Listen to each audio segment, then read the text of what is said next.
मुख्यमंत्रीपदासाठी संख्याबळ महत्वाचं. पॉडकास्ट मुलाखतीमध्ये अजित पवार यांची प्रतिक्रिया. कधीही निवडणूक न लढवलेले उद्धव ठाकरे संख्याबळामुळे मुख्यमंत्री झाल्याचा दिला दाखला. विधानसभा निवडणुकीसाठी महाविकास आघाडीचा चेहरा उद्धव ठाकरे. सूत्रांची माहिती. निवडणुकीनंतर मुख्यमंत्री कोण हे ठरवलं जाणार, तर दिल्लीतून असा कोणताही फोन आला नाही. काँग्रेस नेते बाळासाहेब थोरातांची माहिती. पत्नी सुनेत्रा यांना बहीण सुप्रिया सुळेंविरोधात लोकसभेसाठी उभं करणं ही चूक.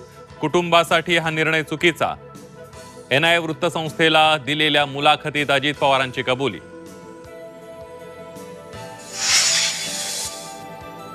जय पवार बारामतीतून विधानसभेच्या रिंगणात उतरणार. बारामतीतून उमेदवारीचे अजित पवारांनी दिले संकेत. कार्यकर्त्यांची मागणी असेल तर जय पवारांना संधी देऊ, अजित पवारांचं वक्तव्य. गेल्या 24 तासात 80 लाख महिलांच्या बँक खात्यामध्ये लाडकी बहीण योजनेचे पैसे जमा. मंत्री आदिती तटकरे यांची माहिती. लाडकी बहीण योजनेतील पात्र लाभार्थ्यांशी मुख्यमंत्री एकनाथ शिंदेंनी साधला संवाद. देशात समान नागरी कायद्याऐवजी धर्मनिरपेक्ष नागरी कायदा असायला हवा. लाल किल्ल्यावरून पंतप्रधान मोदींचं महत्त्वाचं वक्तव्य.